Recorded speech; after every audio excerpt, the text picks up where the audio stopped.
much. We're thrilled to be here. Certainly not content with just being here, but we are honored to be here. Honored to be a part of this great conference. It's lived up to our expectations and probably far exceeded what our expectations were. Being a part of such a great league from top to bottom. The NCHC puts on a first-class event here in St. Paul, one that I've been to personally a few times as a spectator or a guest, and it feels really good to be here as a participant. Our guys have worked really hard to get here, and it's an honor to be here with three incredible programs in obviously Denver and North Dakota, and in my opinion, the best team in the country this year overall in Western Michigan with their body of work. So we're thrilled to be here, not content with just being here, like I said, and excited to get on the ice tomorrow night. Perfect, thank you, Coach. With that, we'll open up to questions for the student athletes.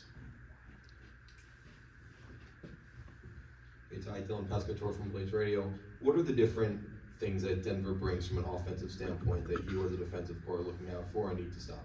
Yeah, I think they're just a team that wants to attack the middle, possess the puck. I think for us as a defensive core, just staying patient, picking our moments, but also not giving them too much time and space. You know, trying to close out plays as fast as possible in the D zone, and I think we'll just be fine with that.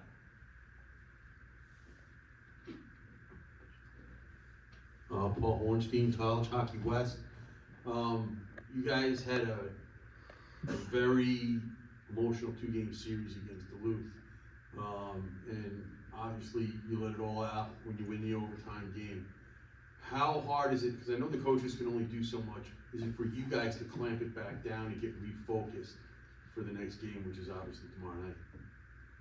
Yeah, I think that, we refocused after that Saturday night. I think for us, we're just super excited for this opportunity this weekend, and it's great to get those wins, but it's all about this weekend now, and gotta take it one game at a time, and just win out from here on.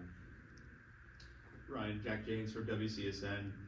25 goals, ASU record. What does that mean to you doing it in your first year here? Yeah, it's definitely an honor.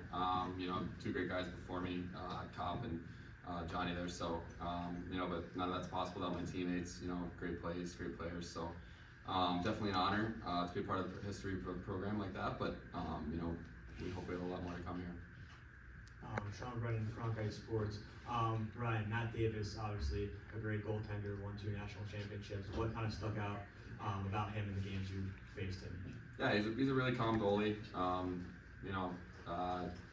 He's won before, so he knows how to win. But for us, just try to pepper him with some shots and play our game and just go from there. But yeah, he's a great goalie.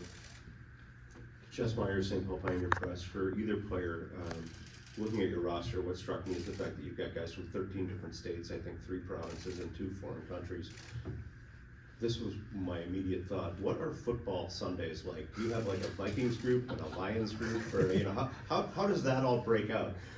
Yeah, I think we got a good amount of guys from Minnesota and Michigan, and I remember when they played each other, and we all went to a local restaurant. And it's funny, it was I believe it was a Lions bar, so all the Vikings fans in there from our team. It was a good time, but yeah, it's cool to have a bunch of guys from all over the place.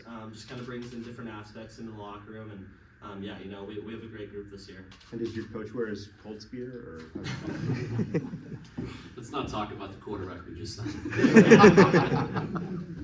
Thanks, guys. Ty, for you, Eric Liz, Blaze Radio. Denver brings in such a good power play on the penalty kill. How are you guys going to have to attack that?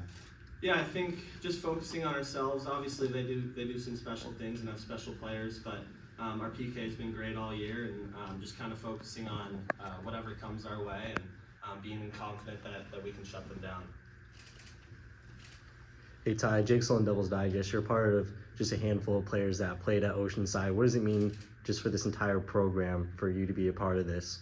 Yeah, I mean, it's been a long time coming, obviously.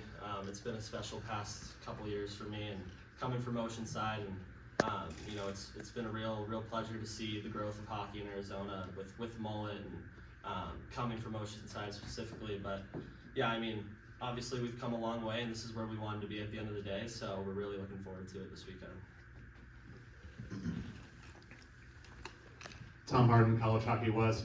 Ryan, you've been identified as one of the players for the Pioneers to be most aware of on the ice. How do you embrace that challenge, and do you feel like that is putting a target on you to have your best game against the Pioneers this time around? I'm not really, honestly. I think, just obviously this late in the season, you want to have your best game every game. So, not really focused on that, but, we have so many great players on our team, and I'm sure they could have said that about a handful of guys. So, we all just play our game and stick to our systems, and, yeah. Last one for the players, Jess. Ryan, I was just wondering, you go from Penn State, which is a small town, everybody knows about State College and its rural setting, to one of the biggest cities in the country. You go from rural Pennsylvania to the Arizona desert. Just culture shock wise, what's the transition been like for you? It seems like it's been pretty seamless on the ice. Yeah, it's been unbelievable. I can't say enough great things about ASU and everything it's done for me. So super glad with the chance that I took there and came to ASU, and I'm just super honored to be a Sun Devil. All right, with that, we'll excuse the players. Thank you, guys. Thank you, guys. Thank you.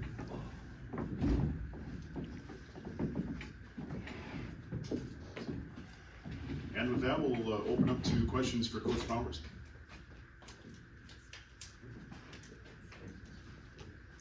Greg, I always love mentions of Oceanside Arena, and I missed the plywood press box and all of that. But thinking about the roots of your program and the fact that you were picked, in the bottom half of this league this year and finished second, just how much fun is it over the past, decade or so to be underestimated as consistently as it seems like Sun Devil hockey is? I mean, it's kind of been the story since we began, right? I think, and look, you have to earn respect in everything you do in life, and I don't take it personal at all. I think it's just something that we've been up against since we've been Division I. We were kind of an oxymoron when we started. Came out of nowhere and had a really successful club program, and I was fortunate enough myself to transition with an athletic director that believed in me and gave me an opportunity, which not many would have done. So I don't blame people, if from blue blood states and programs and doubting what we could do, because you don't know what you don't know, and you have to earn respect, and hopefully we have, and we'll continue to fight doing that. But I think, I've said it before, very soon into, our journey, we just started focusing on the people that did believe in us, because there were a lot of them. A lot of people in our state, in our community, believe that we could build a great program at ASU, and you focus on proving those people right, and then before you know it, the doubters kind of go away and fade off into the sunset. Coach Gabby Chernoff, Sun Devil Source. Do you have an update on Kyle Smolin? He's going to be out. He's going to be out this weekend, unfortunately. So big loss for us. Obviously, those that follow our team as closely as they do know how important Smoley is to our lineup. So it's on us. It's on our guys to get through this weekend and find a way to come here and get a couple of wins and continue our season so Smoley can get back in.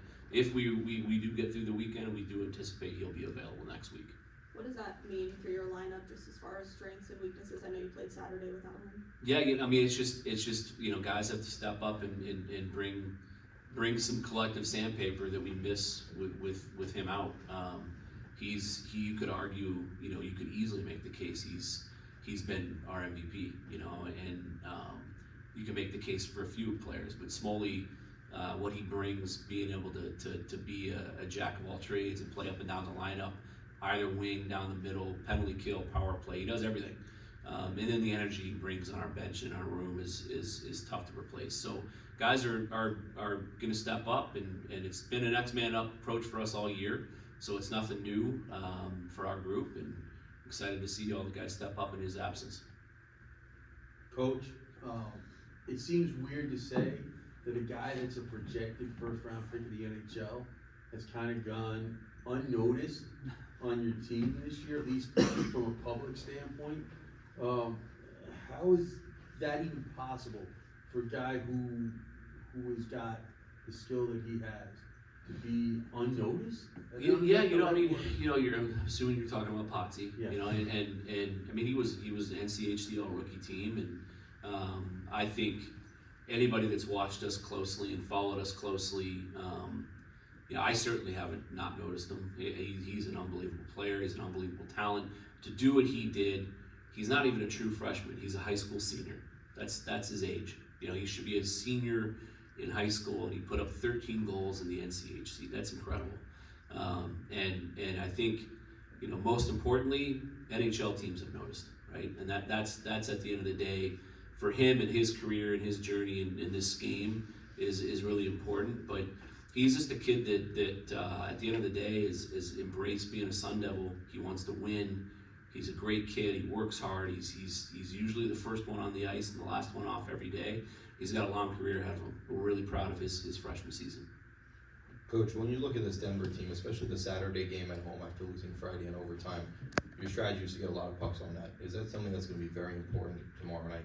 Yeah, I mean, I think you know, the more shot volume you have, and the more relentless you are in retrievals, and the more time they can spend in their defensive zone, the better off you're going to be. Obviously, they're a dynamic, fantastic team with that when they have the puck, they're scary, right? So we want to make sure that if we can, you know, to have the puck as much as possible, and that's a good way to go about game planning against these guys.